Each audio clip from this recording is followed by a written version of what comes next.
So what's going on, y'all? I just wanted to make this video. I work on cars myself. Um, right now I own a 2005 Kia Sportage V6.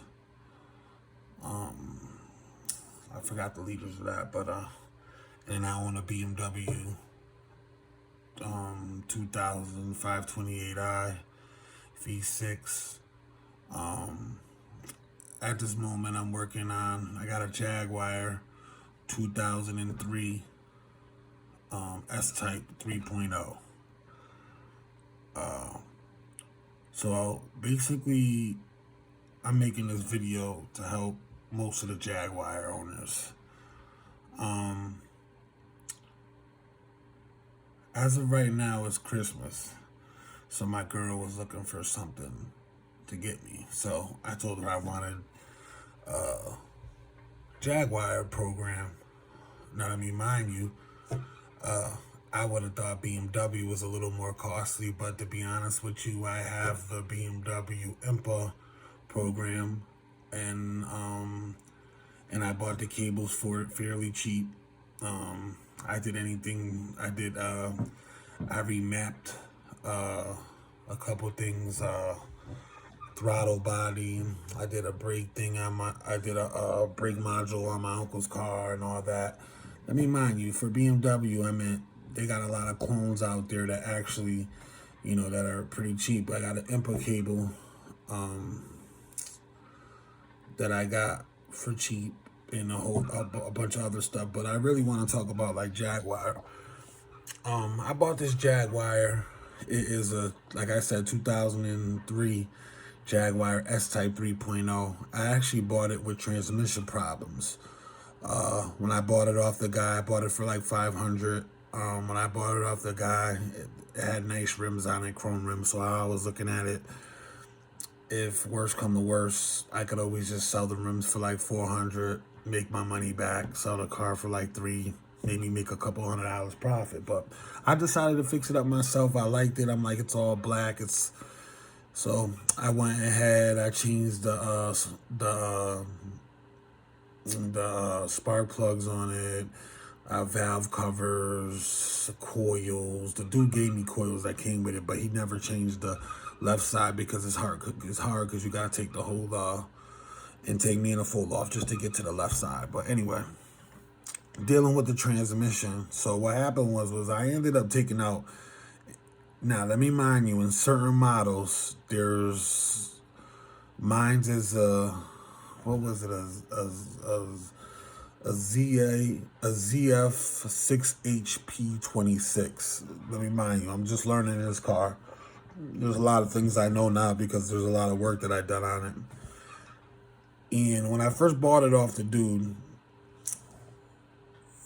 it would go, you would drive it as long as you kept the pedal under a certain amount, it would go all right. But as soon as you hit the gas, it would bang in the first gear, and then it would just stay like in first, and then you would have to pull over, throw it in park, put it back in drive, and then the gearbox light will come on, and then it would then it would drive, but it seemed like it was only going in, it was like driving a second. So I drove it home like that, threw a plate on and drove it home. I know, bad me.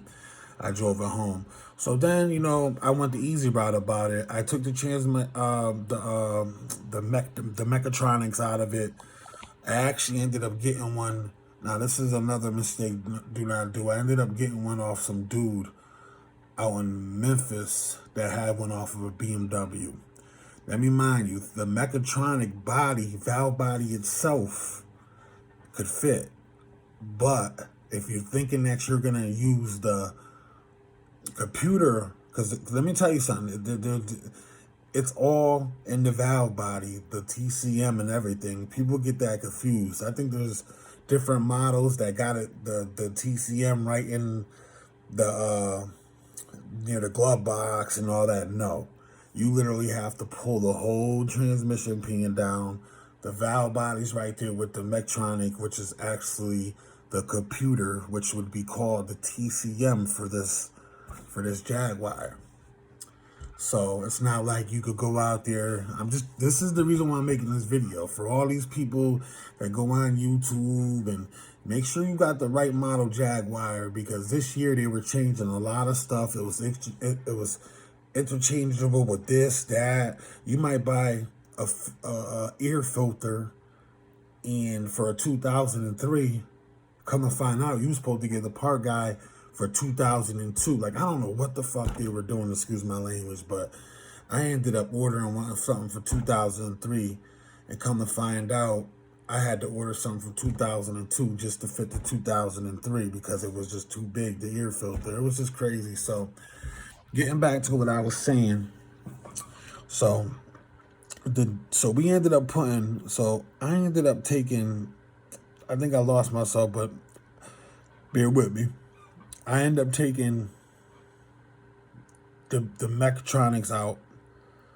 Oh, yeah. Sorry about that. You'll hear everybody talking about, oh yeah, take the TCM out. It usually gets wet. Take it out. No. If you own a 2003 Jaguar S-Type 3.0, the TCM is in the transmission. There ain't no it getting wet. It's in the firewall and all that. No. It's in the transmission. And so I ended up getting a code reader, getting all these fucking code readers, Amazon, whatever, 500. I was sending them back because I'm like, yeah, it was reading the codes off of it, but it wasn't doing what like I really wanted it to do, like I did with my BMW program, to where I was actually like controlling things, like doing the adapters, resetting the adapters, being able to turn the heater on, just testing things, through the computer. And I wanted something like that. So let me mind you though, this whole point of this video is that I've been looking at bulletins. No one really says nothing about Jaguar. Like, either someone owns an X-Type or someone's this and that. And let me mind you, the fucking cable for them, the USB cable, supposedly there's clones out there that are like $70 from China or whatever. And that's what I'm going through right now. I'm trying to get one of them or whatever, and it's hard because even some dude over in British got him. Then you got to make sure you get the right program. So let me tell you what the right program is. The right program is IDS, Legacy IDS. I think it's 1V30 to 1V31, whatever. Then I guess the Mongoose Pro, which is almost a $400 cable, right? Let alone that, you gotta go to Jaguar and like subscribe on their thing, and I think it's like almost like, don't quote me on it, it's almost like 100 and something for a day. That's just to go through all the stuff. So, anybody that's out there thinking about buying a Jaguar, it's expensive just to do it yourself, diagnose it yourself. I mean, you're thinking about, if you're gonna buy this, they got a whole kit with people sell laptops and everything on eBay for almost like $500-600. But think about it. How many Jaguars you gonna do? Unless you're a Jaguar mechanic. See, I work on a lot of cars, so if I just buy this Jaguar program, I just be buying it for mine. So when I get it fixed, what do I do with it? Just hold it until whatever, or just keep on buying Jaguars? But and then you gotta buy a different program for that. It's just ridiculous. So let me remind you, IDS is anything from pre-2005, right? Anything SDD is 2005 and up. You know what I mean? All these bulletins and all these people with these ideas. I mean, sometimes I read this shit, I'm like, what the fuck they talking about? Like, all you need is a simple answer, and they're going into all this extra shit and doing this and saying that. And then there's just not too much out for the 2003 Jaguar. No one really got straight answers. I mean, the bottom line is that the Mongoose cable You could get it on Amazon for $482, eBay $500, or you could get the clone from somewhere in Britain somewhere with a cracked program that supposedly you might not even be able to do your ECU to do things because, I don't know, it might be messed up to the point to where if you go to do that, you might brick your car. I'm like, damn. Sometimes I wonder, like, this is what this video is about. If somebody's selling a car that's too good to be true, 9 times out of 10 it's too good to be true. 9 times out of 10 they're selling that car for dirt cheap because they know it was gonna cost them a lot of money. And I know sometimes we all pick up cars like, hey, we work on cars, so let me pick up this one. It won't cost me that much, but I've realized that a lot of the stuff I haven't bought in, like scooters and all types of shit, there's parts hard to get. They want fucking, I bought a Suzuki, 2003 Suzuki A9 650 Bourbon or something like that. And the fucking parts on that thing, oh my God, $200-300 for a clutch, this, that. And I'm saying to myself, like, holy shit, this is why a lot of people get rid of their shit. So when y'all out there buying shit, just know that you're going to spend some money on it, even if you're working on it yourself. You know what I'm saying? And you can't really trust these dealers nowadays. That's why I started working on cars, because half of these dealers got these little young kids over there that graduated these tech programs and all that. They don't even care. They're not even that even good. Like, they're not like an old school mechanic that really like thrives on making people happy and thrives on their work and doing that.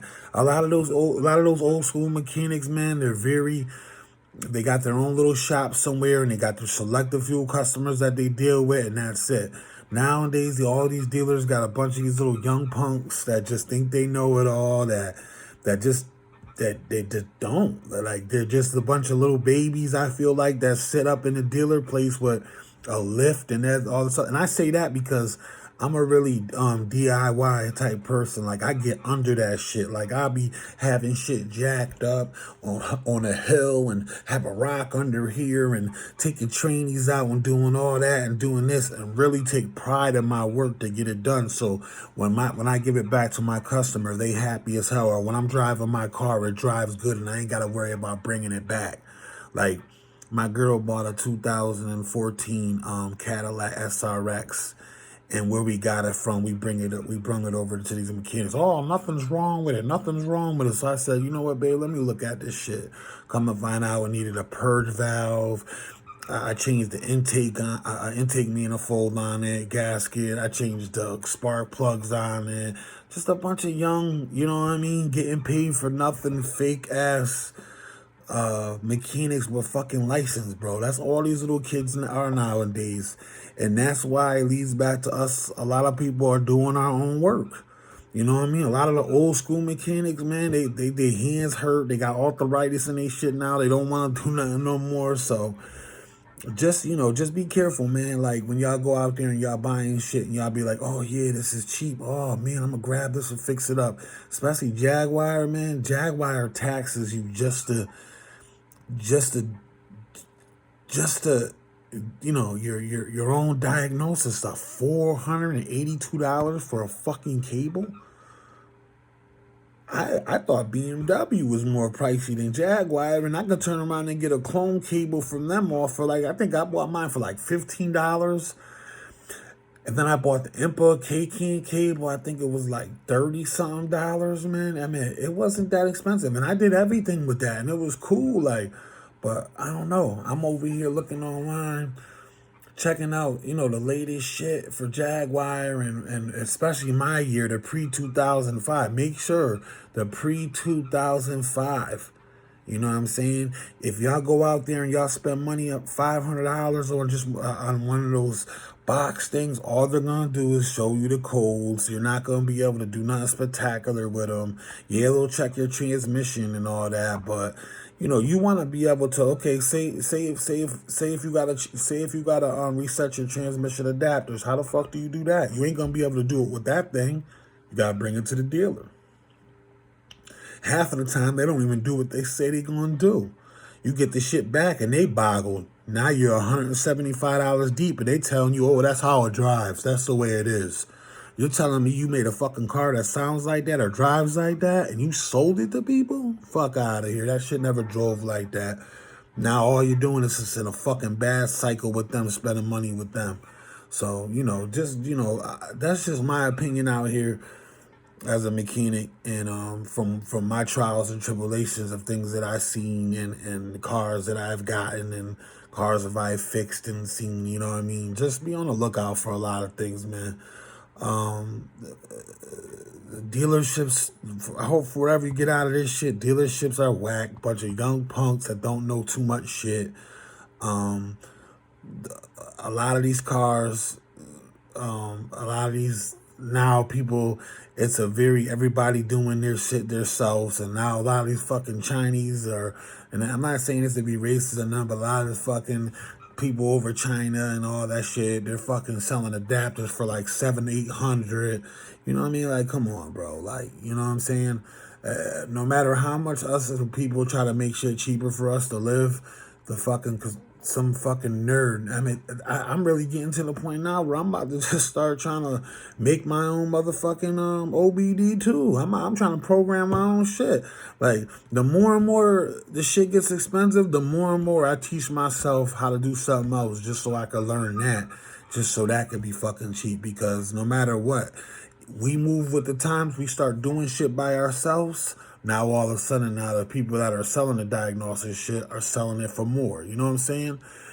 And another thing too, man, don't be on YouTube, man. You know what I mean? A lot of these guys from YouTube make shit look so easy, but if you notice that, they don't show the hard hours into shit. They don't show you the full video. They'll tell you, yeah, to get a valve out, all you have to do is, and it's done. Next thing you know, the video is showing them an hour, and it's that easy. No. Yeah, shit ain't never that easy, bro. We all know when we go to work on a car, we watch a YouTube video, we like, oh, that shit ain't nothing. And all of a sudden, we go get to the car, all of a sudden, this fucking wire broke, so we gotta fix that. This bolt ain't coming off, so we gotta grease that. Come on, man, shit ain't never easy. So I'm just letting y'all know, man. That's just my opinion as a mechanic and things that I've seen and been. And I hope that y'all get a lot out of this video. I'll be soon to be making more videos of me working on cars. And I'm going to try to do my approach on working on cars a lot different.